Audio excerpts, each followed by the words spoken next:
This is Zsolt Moldován and Peyton Snyder from Kolozsvár, Cluj-Napoca, Romania. We are HHRF's Romania team, and we are coming back with the promised podcast about the second round of the Romanian elections, presidential elections. And I think we ended up with a very, very somber idea of maybe we have to pack our bags after the second round of the elections. Did you have your bags packed, Peyton? I didn't quite have my bags packed, but definitely in the back of my head there was a travel list, definitely a packing list that I was filing away. Should we say that we have dodged the bullet? Yeah, we could say we dodged a bullet. If I had to sum everything up from May 18th, Sunday's election, if I had to sum it up with a tagline, a headline, I would say crisis averted, definitely. And after the first round, we left it out with the idea that George Simeon has a huge lead over Nicusor Dan. That was the mountain he had to climb. What do you think? What was the road for him to climb it? Did he have to overperform, or did he get some help from his counterpart too? Well, that's a good question. I think if I try to put myself in our shoes a week ago, maybe 10 days ago, before the election, it looked like Nicusor Dan's pathway to victory, it looked very narrow. It looked almost like some sort of, maybe not a miracle, but something approaching a miracle would have to happen for it to work out. That miracle materialized in some ways. I think you're right, Zsolt. You kind of alluded to it. Has to do with his opponent, George Simeon, who he did not run a very good campaign in the last 2 weeks. There were a couple incidents that were very publicized and very visible, where he kind of embarrassed himself. So during one debate against Nicusor Dan, the only debate that he decided to go to, he skipped the others. During the one debate he did attend, George Simeon did not do very well. I think he came off as a kind of crude, didn't have very well thought out solutions to a lot of Romania's problems. And there were other incidents that I could only describe as bizarre on the part of the Simeon campaign. He campaigned on this promise, this plan, this vision to make houses available for Romanians that would cost only 35,000 euros, which is pretty low. I mean, that's very low. It's very low. Yes, that's very low for the Romanian context. And he campaigned on this vision. If you walk by the Our headquarters here in Kolozsvár, on the Boszkai there, this is one of the messages that's plastered on the walls. Right after he passed to the second round, so after he made it through the first round of the election, a journalist asked him about this, and he admitted on live television this was basically a lie, this was a publicity stunt, so that the media would pay attention to us. And it was very interesting that between the two rounds, the 2 weeks between the two rounds of elections, he was out of the country most of the time. He was going on these tours in Europe. He went to visit Italy, he went to visit France, Poland. He tried to gather some support with the sovereignist movement, with the sovereignist politicians around Europe. He met Giorgia Meloni, and he tried to get support from Marine Le Pen. He also went and campaigned at the Polish presidential elections. That did not go down well in the country, while everybody was expecting that he's going to go head-to-head with Nicusor Dan on these debates. Again, I can only describe his campaign strategy there as bizarre. I think maybe he was trying to project an image of, I'm a big important guy in Europe, I have allies in Europe, I'm part of this larger European sovereigntist movement. But in the end, I think a lot of Romanian voters maybe perceived this as sort of a scheme to avoid the debates with Nicusor Dan and to avoid being asked hard questions. The reaction of the financial markets to Simeon's first round victory, they were not positive. They were quite negative, and I think that did probably play a role in spooking a lot of voters who maybe would have otherwise sat out the election. I think that might have spooked some of them to say, "Oh, okay, we need to make sure this guy doesn't get into office." We talked a lot about Simeon, how he not performed very well during the campaign in between the two rounds, and we have to talk a little bit about Nicusor Dan too. He's a square guy. He's a mathematician. He's a hard intellectual. He's a mathematics professor. He's the mayor of Bucharest, and he was very, very well coached in between the two rounds of the presidential election. During the one debate that they had, and afterwards all the TV appearances that he had, he performed better and better. People somehow got accustomed to him, got closer to him. By the time May 18th arrived, the day of the election, people thought that would be a better option for Romania. And also the last polls before the day of the election, they already showed the change. Yeah, definitely. As we got closer to that May 18th election date, the gap between him and Simeon was narrowing and narrowing. And at one point, it flipped.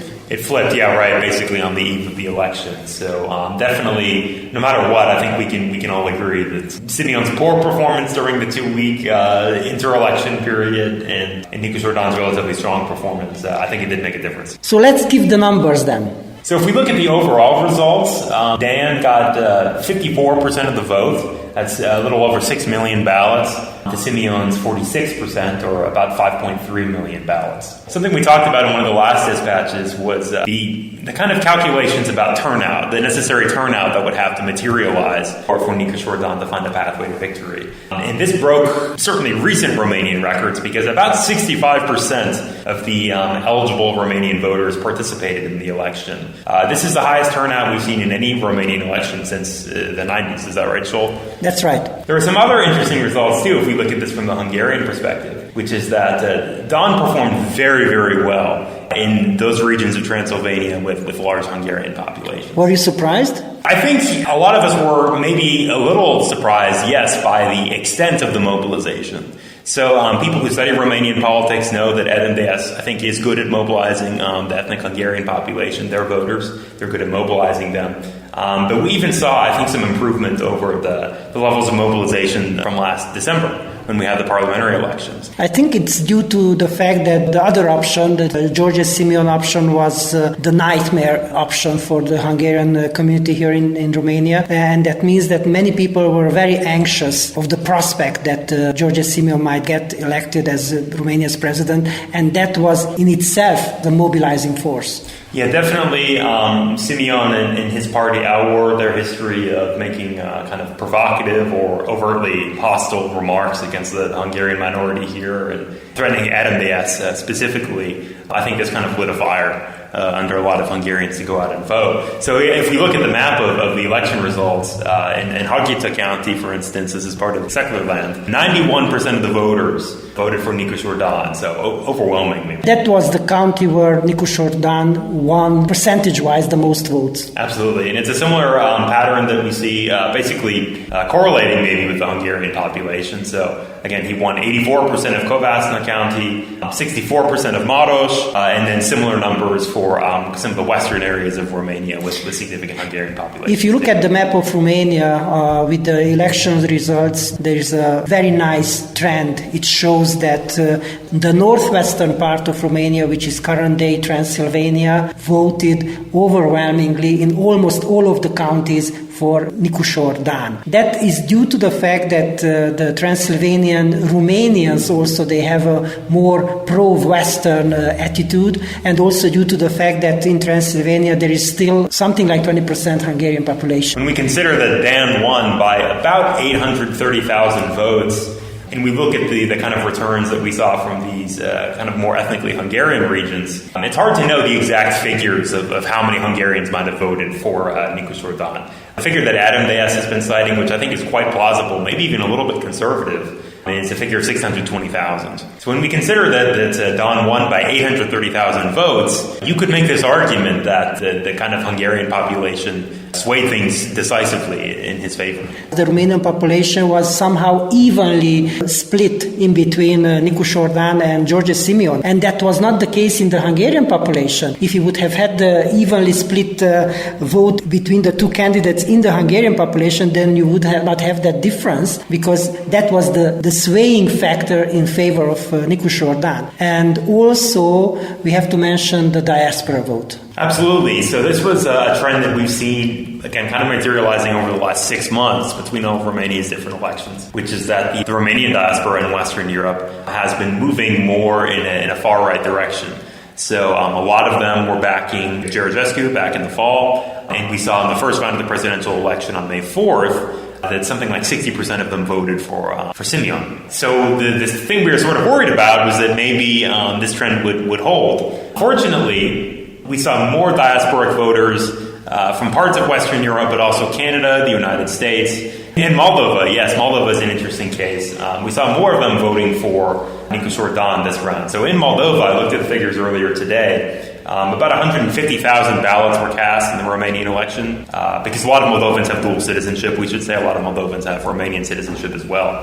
150,000 ballots were cast from Moldova, and 130,000 of those, I think, went to Nicusor Dan. Yeah, it was almost the same kind of thing what happened in the Hungarian community. So the Moldovans and the Hungarians of Romania, they were somehow the swaying factor in these elections. What do we know about Nicusor Dan's relationship to the Hungarians? Well, pretty shortly after the official election results were announced, he, of course, thanked all of his supporters. He didn't, make distinctions in ethnicity. But recently, in his appearances on cable television and in the media, he's thanked the Hungarian community in particular. So he noticed what a lot of the other analysts noticed too, which is that the Hungarian votes, they really mobilized to support him. And he's reached out to Kelemen Hunor, so the head of RMDS, basically offering to work together moving forward. So I think it definitely Dan noticed the support that he got from the Hungarian population. I would like to talk a little bit about Nicusor Dan, the person, the next president of Romania. He's a 55-year-old man. He's the mayor of Bucharest. He was born in the southeastern Transylvanian town of Fogaras. So he's a Transylvanian. He knows about the multi-ethnic composition of the region. He knows about Hungarian. In his youth, he might have had German, Saxon, and Hungarian friends, because Fogaras is like one of those places where these three nationalities lived in peace together. So I think that from this point of view, we hope that we would get a good president. I would say his general kind of pro-EU, pro-Western orientation, he's a tolerant guy. He's not a nationalist. I think overall, if we look at his sort of political biography, the impression he makes is one of someone who's not going to give ethnic minorities in the country a hard time. So looking ahead, Peyton, what do we see coming? You could describe the situation as a little tumultuous, to be honest. So as we speak today, it's the evening of Tuesday, May 20th. The PSD, so the biggest party in Romania, is holding a big conference with high-ranking party officials, trying to work out where the party should go moving forward. It looks like Zsolt, the former leader of PSD, he resigned just a couple of hours ago. Internally, the PSD is going to have to choose between whether to work with the new government, to help form the new government, or to enter into the opposition. And this is kind of the central question in Romania right now, because without the Social Democrats' participation in the next government, it would be very, very hard to form a working government. It would most likely be a sort of minority government with a limited mandate. So really the main question right now is which direction the PSD decides to go. What we know so far is that Nicusor Dan has had talks with interim president Ilie Bolozsán. And it seems that, we are speculating right now because we don't know.